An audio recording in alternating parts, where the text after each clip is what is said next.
نحمدہ ونصلی ونسلم علی رسولہ الکریم اما بعد۔ آج رمضان المبارک کا چھٹا دن ہے اور آج ہم اپنے حدیث کے سبق کا آغاز کرتے ہیں۔ باب ما جاء في قلة الكلام قال حدثنا هناد قال حدثنا عبدة عن محمد بن عمرو قال حدثني أبي عن جدي قال سمعت بلال بن حارث المزني صاحب رسول الله صلى الله عليه وسلم يقول سمعت رسول الله صلى الله عليه وسلم يقول إن أحدكم ليتكلم بالكلمة من رضوان الله ما يظن أن تبلغ ما بلغت فيكتب الله له بها رضوانه إلى يوم يلقاه وإن أحدكم ليتكلم بالكلمة من سخط الله ما يظن أن تبلغ ما بلغت فيكتب الله عليه بها سخطه إلى يوم القيامة إلى يوم يلقاه وفي الباب عن أم حبيبة رضي الله تعالى عنه هذا حديث حسن صحيح۔ باب ما جاء فی قلت الکلام، یہ باب ہے کم گفتگو کرنے کے بیان میں۔ انسان کو چاہیے کہ انسان زیادہ بولے نہیں اور کلام وہی کرے جو مفید ہو۔ حدیث میں آتا ہے، نبی کریم صلی اللہ علیہ وسلم کا ارشاد ہے کہ جو آدمی کم بولتا ہے من صمت نجا، جو آدمی خاموش رہتا ہے وہ نجات پا جاتا ہے۔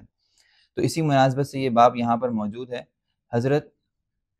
بلال ابن حارث مزنی فرماتے ہیں، جو نبی کریم صلی اللہ علیہ وسلم کے صحابی ہیں، وہ یہ فرماتے ہیں کہ میں نے نبی کریم صلی اللہ علیہ وسلم کو یہ کہتے ہوئے سنا، ان احدکم لیتکلم بالکلمۃ من رضوان اللہ، بعض اوقات تم میں سے کوئی آدمی ایک ایسا زبان سے کلمہ نکال دیتا ہے جو اللہ تعالیٰ کی خوشنودی کا ہوتا ہے، ما یظن ان تبلغ ما بلغت، اور اس کو اندازہ بھی نہیں ہوتا کہ وہ کلمہ اللہ تعالیٰ کی نگاہ میں کتنا بلند ہے۔ اللہ تعالیٰ اس کی وجہ سے اپنی رضامندی اس دن کے لیے لکھ دیتے ہیں جس دن اس سے ملاقات ہوگی، یعنی قیامت کے دن۔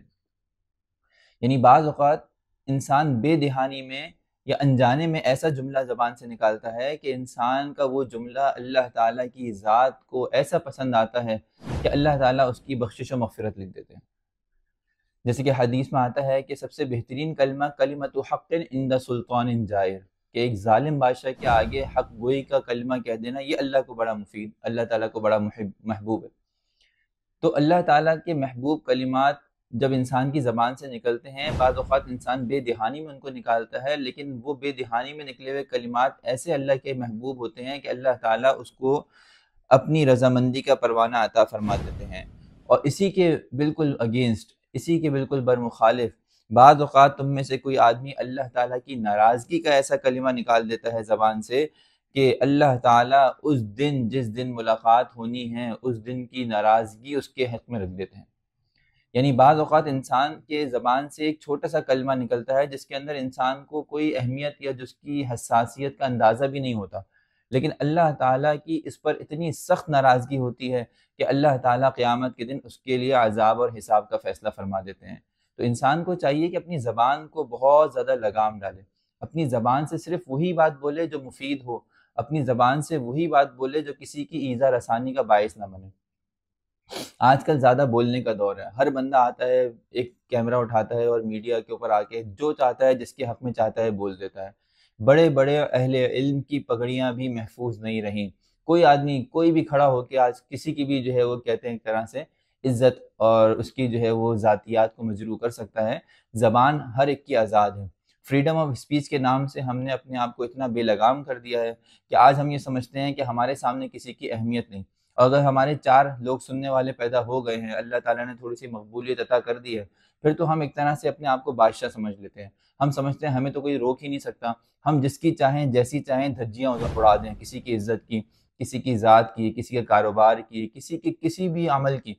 تو انسان کو چاہیے کہ اگر دنیا میں اس کا مواخذہ نہیں ہو رہا تو اللہ کی ذات سے ڈرے کہ کہیں ایسا تو نہیں کہ قیامت کے دن اس زبان کے بولے ہوئے کلمے کی وجہ سے اللہ تعالیٰ کی یہاں مواخذہ ہو، اس کی پکڑ ہو جائے۔ باب ما جاء في هوان الدنيا على الله تعالى حدثنا قتيبة قال حدثنا عبد الحميد بن سليمان عن أبي حازم عن سهل بن سعد رضي الله تعالى عنه قال قال رسول الله صلى الله عليه وسلم لو كانت الدنيا تعدل عند الله جناح بعوضة ما سقى كافرا منها شربة ماء۔ حدیث میں آتا ہے کہ اللہ تعالیٰ کے لیے دنیا کتنی حقیر ہے، اللہ تعالیٰ کے لیے دنیا کتنی ہلکی ہے۔ حازم ابن سعد فرماتے، سہل ابن سعد رضی اللہ تعالیٰ عنہ سے روایت ہے کہ نبی کریم صلی اللہ علیہ وسلم کا ارشاد گرامی ہے، لو کانت الدنیا تعدل عند اللہ جناح بعوضۃ، اللہ تعالیٰ کی ہاں اگر اس دنیا کا درجہ ایک مچھر کے پر کے برابر بھی ہوتا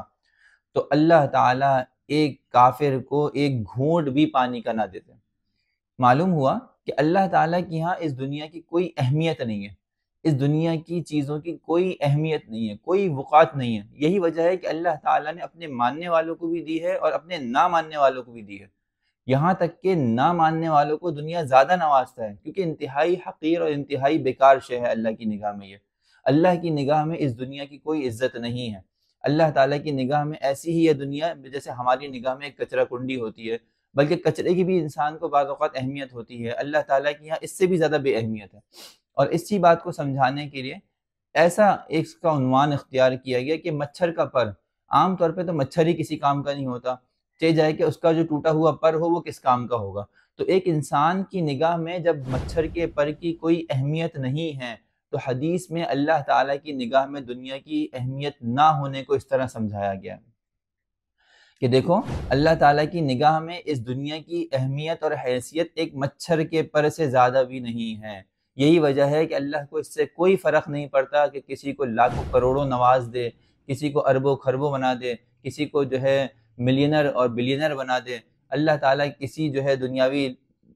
قوت کو یا دنیاوی جو ہے بادشاہ کو اتنا عطا کر دے کہ انسان کے وہم و گمان اور سوچ سے بھی زیادہ ہو، لیکن اللہ کی نگاہ میں اس کی حیثیت ایک رتی کے برابر، ایک رائے کے دانے کے برابر بھی نہیں ہے، ایک مچھر کے پر کی برابر بھی نہیں ہے۔ اللہ تعالیٰ کی نگاہ میں اگر اہمیت ہے، حیثیت ہے، تو وہ انسان کے اعمال اور اقوال کی، انسان کیا کرتا ہے اس کا اللہ تعالیٰ کو محاسبہ اور مواخذہ کرنا ہے، انسان کیا کہتا ہے اس کا اللہ تعالیٰ کی یہاں بڑا ہی درجہ ہے، بڑا ہی اس کا جو ہے مقام ہے۔ حدثنا سوید بن نصر قال حدثنا عبد الله بن المبارك عن مجالد عن قيس بن ابي حازم عن المستورد بن شداد قال كنت مع الركب الذين وقفوا مع رسول الله صلى الله عليه وسلم على الصخلة الميتة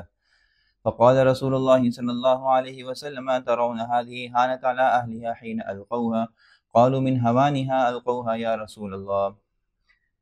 حضرت مستورد ابن شداد فرماتے ہیں کہ میں اس قافلے کے ساتھ تھا جو اللہ کے رسول صلی اللہ علیہ وسلم کے ساتھ پڑاؤ ڈالا ہوا تھا، علی الصخلۃ المیتہ، ایک مردار بکری کے اوپر، یعنی اللہ کے رسول صلی اللہ علیہ وسلم کہیں تشریف لے جا رہے تھے اور راستے میں ایک جگہ پر ایک مردار بکری نظر آئی، یعنی مری ہوئی بکری جو ہوتی ہے عام طور پہ گھروں میں کبھی مر جاتی ہے، مردہ ہو جاتی ہے، تو کسی نے اٹھا کے اس کو وہاں ڈال دیا تھا، تو وہاں پہ اللہ کے رسول صلی اللہ علیہ وسلم کھڑے ہو گئے۔ آپ صلی اللہ علیہ وسلم نے ارشاد فرمایا اترون هذه حانت على اهلها حين القوها، کیا بات ایسی ہے کہ یہ اتنی بیکار اور اتنی زیادہ ہلکی تھی ان کے مالکوں کے لیے کہ انہوں نے اس کو یہاں اٹھا کے پھینک دیا۔ قالوا من هوانها القوها یا رسول اللہ، لوگوں نے کہا بالکل ایسی بات ہے کہ یہ ان کے مالکین کے لیے بالکل بیکار اور بالکل ہی خراب سی شے تھی، اس لیے انہوں نے اٹھا کے اس کو یہاں پھینک دیا۔ قال الدنیا اہون علی اللہ من هذه علی اہلها، فرمایا کہ دنیا اللہ تعالیٰ کے سامنے اتنی ہی ہلکی اور اتنی بیکار شے ہے جتنی یہ مردار بکری اپنے مالکین کے لیے ہے، یعنی جس طرح اس کے مالک کے کسی کام کی نہیں ہے یہ چیز، یہ مردار بکری، نہ وہ اس کو استعمال کر سکتا ہے، نہ وہ اس کو کھا سکتا ہے، اس لیے اس نے اٹھا کے اس کو کچرا کنڈی میں پھینک دیا۔ اسی طرح اللہ تعالیٰ کے سامنے یہ جو دنیا ہے وہ اتنی ہی ہلکی اور اتنی ہی حقیر اور اتنی ہی بیکار شے ہے۔ اللہ تعالیٰ نے یہ دنیا اور دنیا کا ساز و سامان جتنا بھی ہم دیکھتے ہیں جو خوبصورت ہے، بڑا مزین ہے، اس میں سونا ہے، چاندی ہے، اس میں بڑے بڑے جو ہے وہ پہاڑ ہیں، خوبصورت درخت ہیں، یہ سب انسان کی آزمائش کے لیے، انسان کو اعمال کو جانچنے کے لیے بنایا ہے کہ انسان اس دنیا کے اندر، اس دنیا کی مزخرف یعنی ایسی چیز جس کے اندر انسان متوجہ ہوتا ہے، آیا اس میں متوجہ ہو کر میری ذات کو بھول جاتا ہے یا اس میں متوجہ ہو کر میری ذات کو مزید قریب اور مزید اپنے پاس محسوس کرتا ہے؟ اصل پیمانہ اللہ تعالیٰ کی ہاں یہ ہے۔